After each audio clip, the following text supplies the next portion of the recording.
The wind screamed across the open plains like a banshee loosed from hell.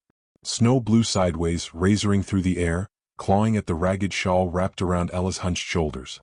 Her feet were soaked through, half frozen in boots a size too large, stolen off her dead husband's body not 2 nights ago. The leather creaked with every step as she pushed forward, clutching a bundle of rags tight against her chest. Inside the folds, 3 tiny bodies shivered and whimpered, their cries nearly drowned out by the storm's fury. Each breath burned her lungs. The cold gnawed at her fingers, lips, and eyelids. She couldn't tell if the moisture on her cheeks was melting snow or tears. Maybe both. It didn't matter.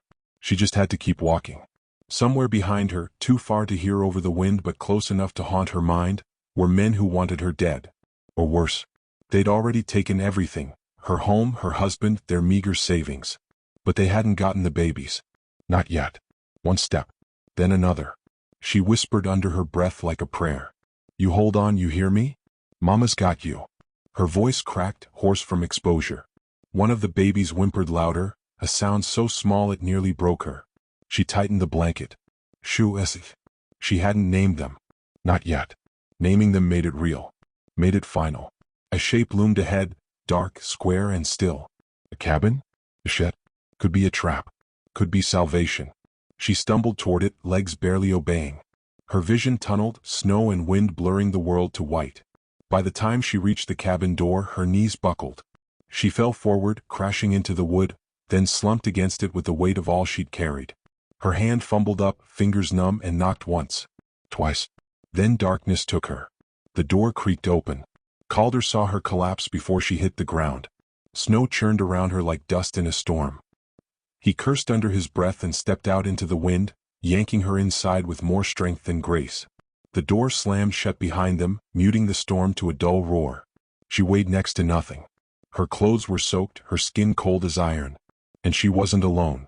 What the hell? He pulled back the blankets and stared down at the 3 pink, squirming bundles cradled against her chest. Triplets. Real breathing babies. His mind fumbled for logic, for meaning, but there was no time for that now. He laid the woman on the cot by the fire and checked for breathing. Shallow but steady. Blue lips, frostbitten fingers. She'd lasted longer than most would. Maybe pure grit had carried her this far.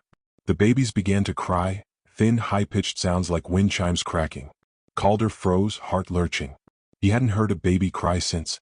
Damn it, he muttered and began working fast. Fire stoked. Kettle hung. Blankets warmed. He stripped the babies from their icy wrappings one by one, laying them close to the hearth, careful to keep them warm but not too close. One of them, the smallest, wasn't crying anymore. He rubbed its chest, heart racing. Don't you give up, he whispered. You didn't come all this way to quit now. He wasn't used to praying, not since the war, but something inside him begged quietly as he rubbed and wrapped the child in a fresh strip of cloth. The baby coughed once, then wailed. At a girl or boy? Hell if I know. He leaned back, sighing hard. What in God's name had he just inherited? The woman stirred. Eyes opened, bloodshot, fierce, defiant.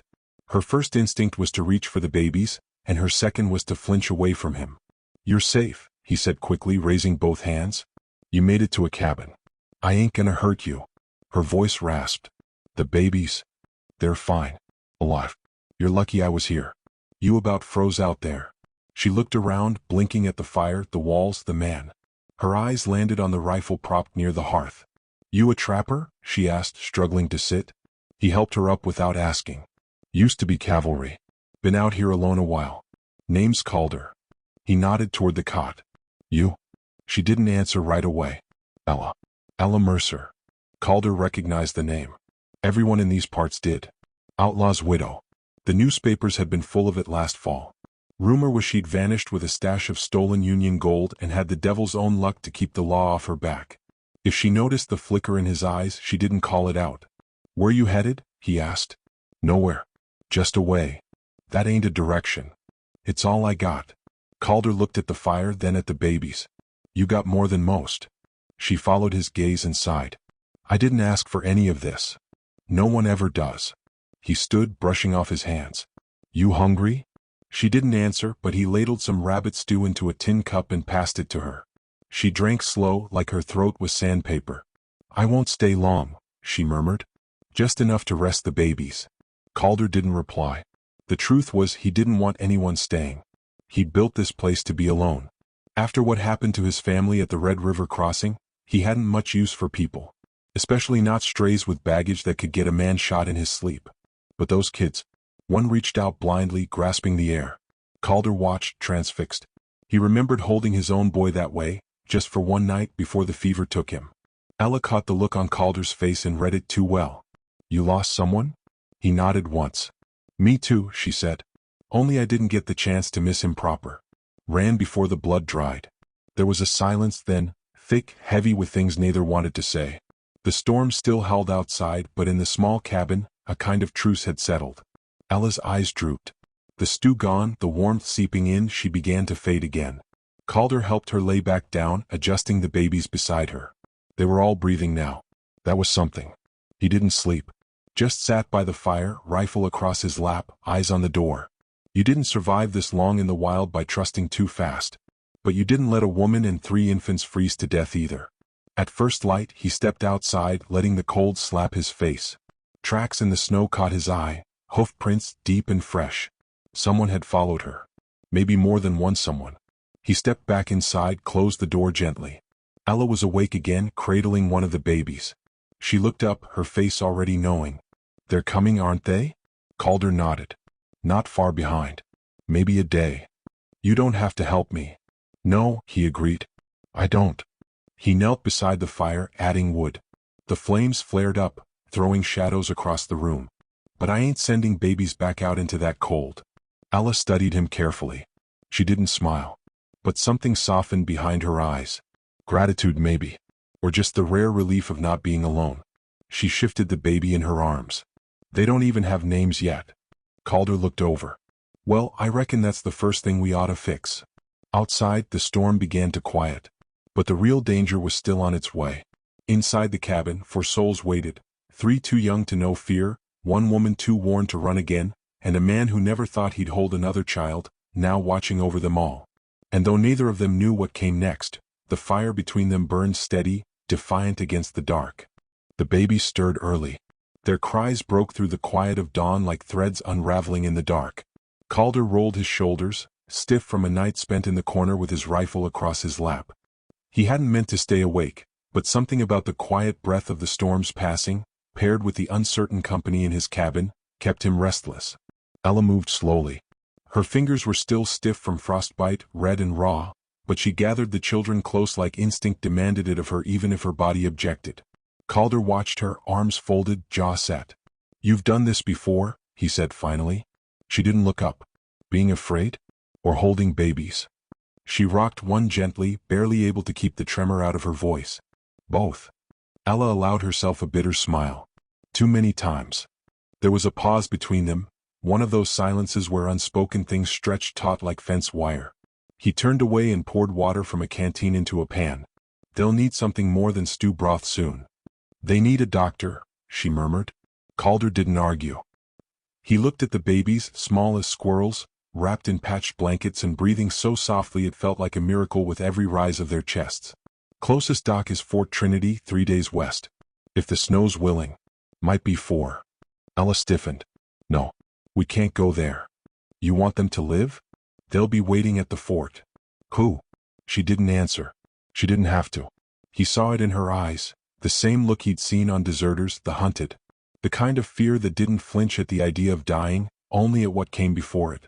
You robbed them, Calder guessed. Or they think you did. Ella wrapped the blanket tighter around the nearest infant. My husband did. And then he died. Left the rest of us to carry the weight of his choices. He sat at the table, elbows on knees. Then what are you running from? I don't know anymore, she whispered. Maybe I'm just running. Calder studied her. Everything in him said not to get involved. But something else, something quieter, older, was beginning to shift. He recognized it from before, from the time before he lost everything. Duty. He'd buried it deep, under whiskey and silence, but here it was again, clawing to the surface. He stood abruptly and pulled open the chest by the stove. Inside was an old can of goat's milk, barely touched. He tossed it onto the table. Won't last long, but it'll keep him quiet for now. Ella looked up. You have children? Had, he said flatly. Then softer, a boy. She didn't press. Maybe because she didn't need to. They were both wearing ghost-like coats. They passed the day in uneasy truce. Calder cleaned his rifle, sharpened a knife. Ella did what she could to keep the babies fed and warm. The wind had eased, but the temperature stayed cruel. A new silence hung in the air, not the quiet of isolation, but the kind that comes before something terrible breaks loose. Late in the afternoon, Calder stepped outside.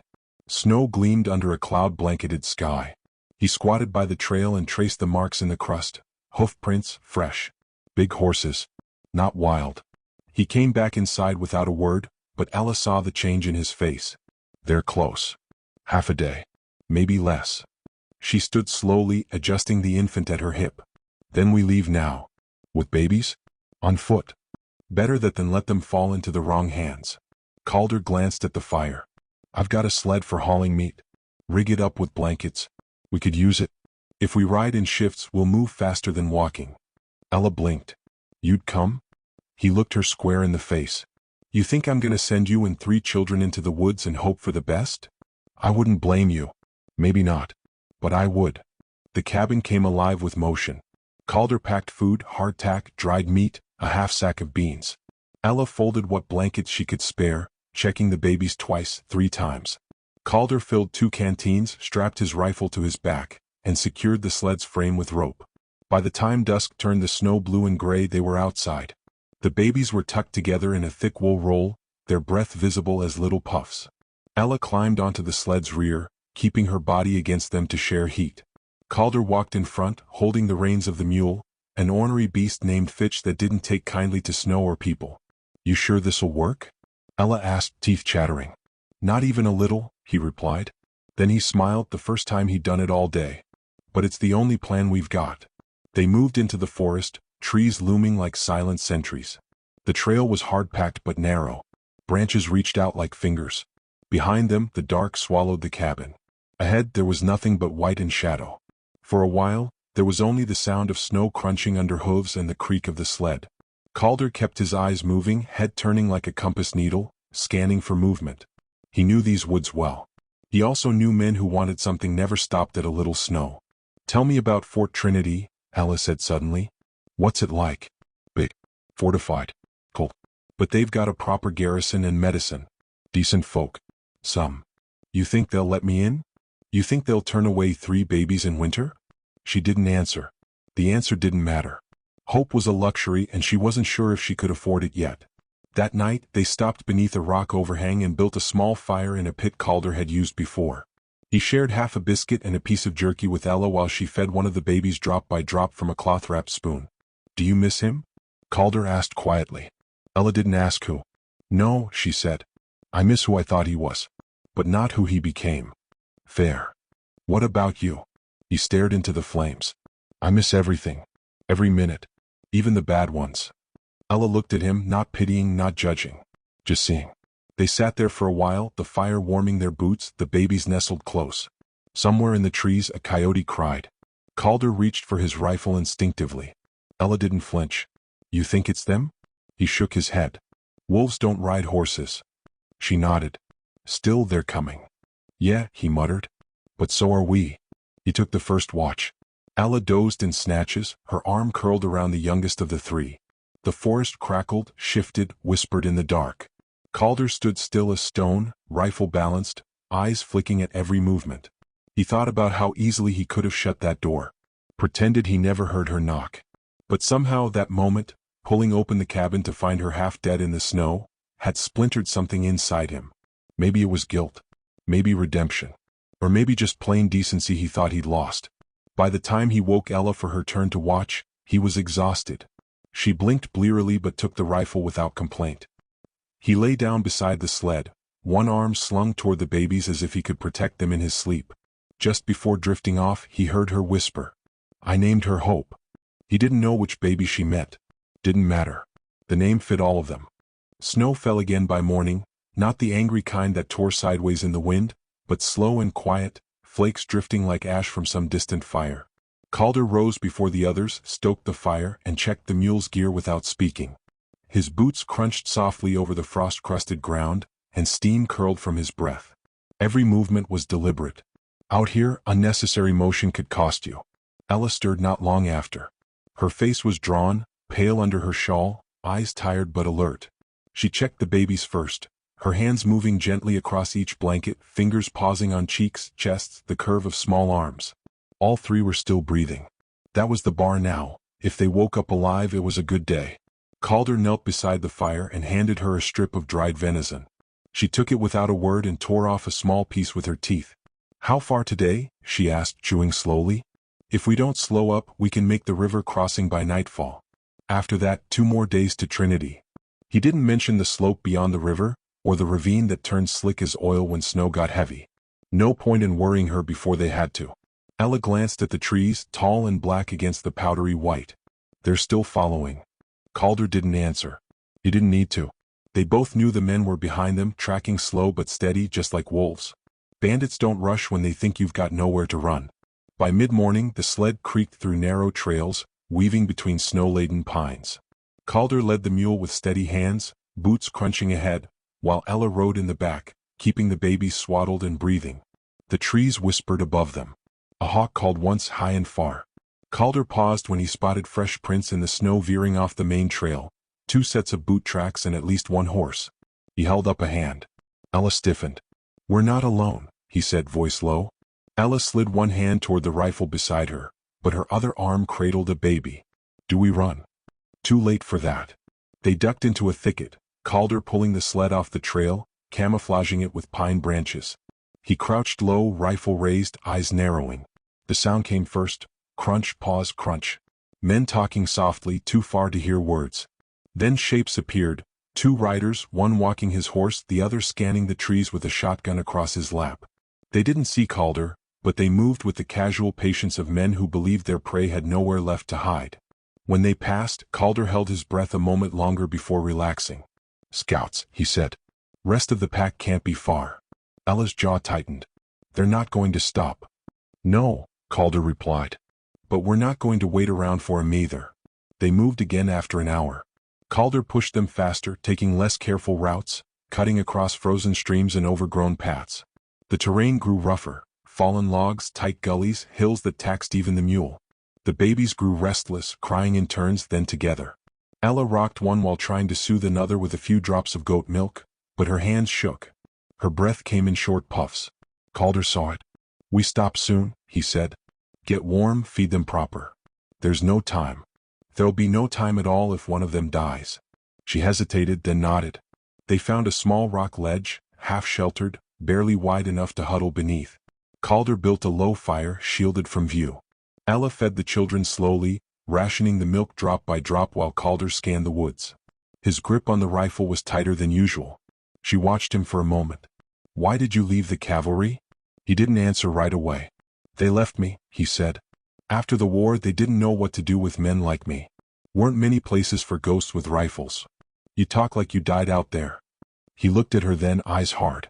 "Maybe I did." Ella absorbed that, saying nothing. The fire cracked softly between them. "I used to think I was strong," she said. "Married young. Thought love could fix anything. Then I found out what kind of man Levi really was." "Levi Mercer was wanted in 6 states, Calder said quietly. "Bank jobs.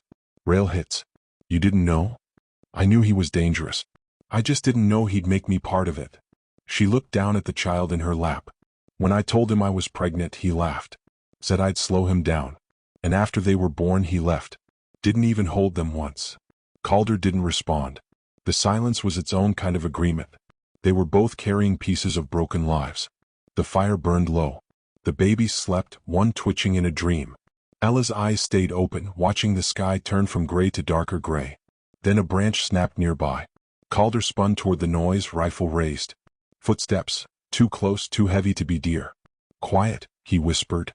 A man stepped into the clearing, shotgun slung loose, face hidden by a bandana. Behind him, 2 others. They hadn't seen the fire yet. Ella reached for the rifle at her side. Then one of the babies cried. It was like a flare in the dark. The men froze. Their heads turned. Calder didn't wait. He fired once, clean shot to the lead man's chest. Chaos broke loose. Gunfire cracked through the trees. Ella ducked low, covering the babies with her body. Calder moved fast, almost too fast for a man his age. He darted behind a tree, reloaded, and fired again. The second man went down, screaming. The third ran, smart enough to realize he'd underestimated what he was chasing. Calder didn't follow. He crouched, breathing hard, eyes scanning for more movement. Snow fluttered to the ground like ash after the storm. Ella pulled herself up, blood on her cheek, not hers. One of the babies screamed, the shrill wail of terror and confusion. "You all right?" Calder asked, voice sharp. She nodded, still shaking. He checked the bodies, no survivors. They carried knives, pistols, extra rounds. No letters. No names. "We keep moving," Calder said. "No telling how many more there are." She stared at him. "You just killed 2 men. They were going to kill you. Or worse. I ain't sorry about it." "I'm not either," she said. Calder paused. "That surprise you?" She didn't answer, but something in her expression changed, hardening, resolving. The road behind her was gone now. All that remained was forward. They left before dawn. The fire was doused. The sled creaked forward again, leaving behind churned snow and the dead. Calder led without speaking. Ella followed behind, one hand on the mule, the other cradling hope. At midday the trees thinned, giving way to a broad white valley. The river lay ahead, half frozen and sluggish. Calder looked across it toward the far ridge. "We crossed there," he said. "Beyond that, we'll be in Trinity's patrol range." Ella nodded, eyes narrowed. Her fingers stroked the baby's hair absent-mindedly. "What happens when we get there?" she asked. Calder didn't look at her. "We get those babies warm, fed, and safe. Then we figure the rest out. And if they ask who I am? You're the mother of 3 children that survived the worst winter in a decade. That's who you are." They stood in silence for a beat longer. Then, without another word, they moved forward. The river waited. And behind them, somewhere in the trees, the third rider carried word of what he'd seen. But for the first time since this began, Calder didn't feel like a man trying to outrun something. He felt like a man protecting what mattered. The river groaned beneath a thin crust of ice, fractured and glassy in the morning light. Calder paced the edge, watching the slow swirl of dark water where the current ran strongest. Across the river, pine trees clawed at the sky, and the slope beyond climbed into the ridge that led straight to Fort Trinity. So close now. Just 2 miles and a crossing stood between them and safety. Ella stood behind him, one baby strapped to her chest with torn cloth, the others bundled tight against her back in the thick blanket. She shifted her weight anxiously. Her boots were soaked through again, her breath coming in tight, white clouds. There was no room for exhaustion anymore. No time for fear. Only forward. "Will the ice hold?" she asked. Calder shook his head. "No. But there's a stretch downstream where it's shallow enough to wade. Dangerous. But better than going around." "Then we go now," she said. "Before the others catch up." He looked at her just for a second, really looked. Snow in her hair, eyes like steel hammered thin, trembling hands that still held steady around her children. She wasn't the same woman who'd collapsed on his doorstep. She was forged now. Cold-tested and resolute. They moved in silence, guiding the mule to the shallow bend. Calder led first, boots breaking through the thin crust of ice into knee-deep water that clawed at his legs with a frozen grip. He grit his teeth and kept going, holding the reins tight, guiding the sled with his other hand. Ella followed, teeth clenched, lips blue. The babies whimpered as the sled dipped slightly, jolted by rocks under the ice. The sound of the river swallowed all else, the crunch of snow, the wind, even the thoughts that wanted to surface. They were halfway across when Calder stopped. "Hoofbeats." He turned, eyes searching upstream. 3 riders emerged from the tree line, dark shapes against white sky. One of them pointed. The others kicked their mounts and galloped hard toward the bend. "Go!" Calder barked. Ella didn't hesitate. She pushed the sled forward with everything she had, wading through the freezing current. Calder turned and fired once, the shot cracking the air like a whip. One of the riders flinched, his horse stumbling in the snow. Return fire answered, 2 sharp cracks, and the water around Calder leapt up in frozen splashes. He ducked and fired again, aiming low, trying to spook the horses. They had maybe 30 seconds. Maybe less. Behind him, Ella slipped on the ice. Her knee slammed hard against a submerged rock. She cried out but didn't stop moving. Blood mixed with the river water. Calder was beside her in 2 strides, grabbing her arm, dragging her through the last stretch of water and up the opposite bank. Shots rang again, closer this time. Calder dropped to a crouch and turned, firing once, twice, driving the riders back behind cover.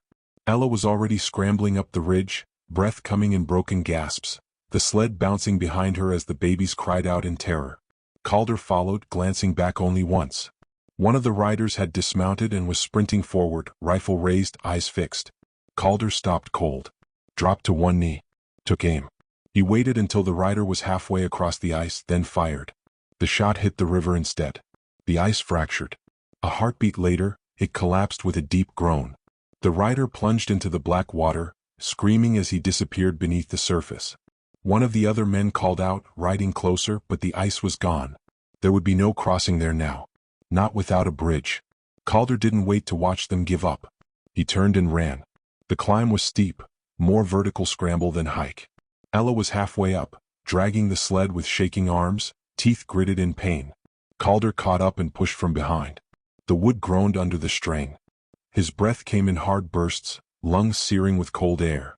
At the top they collapsed. The world stretched out below them, river winding behind, the forest now distant. And ahead, the flags of Fort Trinity fluttered faintly above the treetops, blurred by snow and morning fog. They were close. So damn close. But the third rider hadn't turned back. He'd found a way across, likely upstream, and was gaining. Calder spotted his silhouette on the far slope, galloping hard, rifle slung, eyes locked forward. Calder rose slowly, every muscle screaming. He looked at Ella. "You get to that fort," he said. "Don't stop." "What about you?" she asked, eyes wide. "I'll buy you time." "No," her voice cracked. "We go together." He didn't smile. But something softened in his face. "You've already done enough running." She stared at him. "You said you were dead once." "I was," he replied. "But not anymore." She hesitated, then pulled something from her coat and pressed it into his palm. A small locket, dented, rusted, but inside were 3 curls of baby hair tied with thread. "For luck," she said. Calder closed his fingers around it. "You better keep moving." Ella took the reins, lips trembling, but she turned. She ran. The sled bounced behind her, the baby's cries mixing with the wind. Calder turned to face the rider. He stepped into the open, gun raised. The man slowed as he approached, pulling his horse to a stop a dozen yards away. His face was scarred, half covered in frostbite. His eyes were pale, dead things. "You're the one with the Mercer woman?" he said. Calder didn't answer. "She's got something belongs to us." Calder looked at the rider's rifle, then past him at the horizon where Fort Trinity rose through the trees. He stepped forward. "She's got 3 children. That's what she has. And you ain't touching a damn one." The rider sneered. "She's a thief. A liar. And you're just another man who'd rather kill than forgive." He raised his rifle. The rider moved first, but not fast enough. Calder's shot hit square in the chest. The man flew backward, crumpling into the snow without a sound. Silence again. Calder stood over the body, shoulders heaving. The world around him was white and vast and utterly still. Then he turned. Ella was at the fort gates. Soldiers were already running toward her, rifles raised, confused and ready. She dropped to her knees as they surrounded her. But not in surrender. In relief. Calder approached slowly, gun slung, hands empty. The commander stepped forward. "What's this?" "She needs help," Calder said. "And those babies haven't eaten proper in days."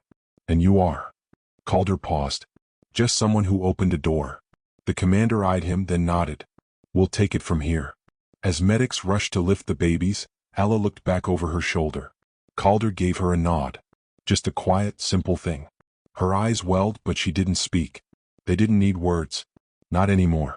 Later, as the sun began to rise fully, casting gold light over the snow, Calder walked down the ridge alone. The wind had died. The river behind him was silent. He stopped at the edge of the trees, looking back once, at the walls of Fort Trinity, at the smoke curling into the sky, and at the life he had helped save. He reached into his coat and pulled out the locket. He opened it, stared for a moment, then closed it gently and tucked it away. He didn't know what came next. Maybe nothing. Maybe something new. But for the first time in a long, long while, he walked without the weight of ghosts.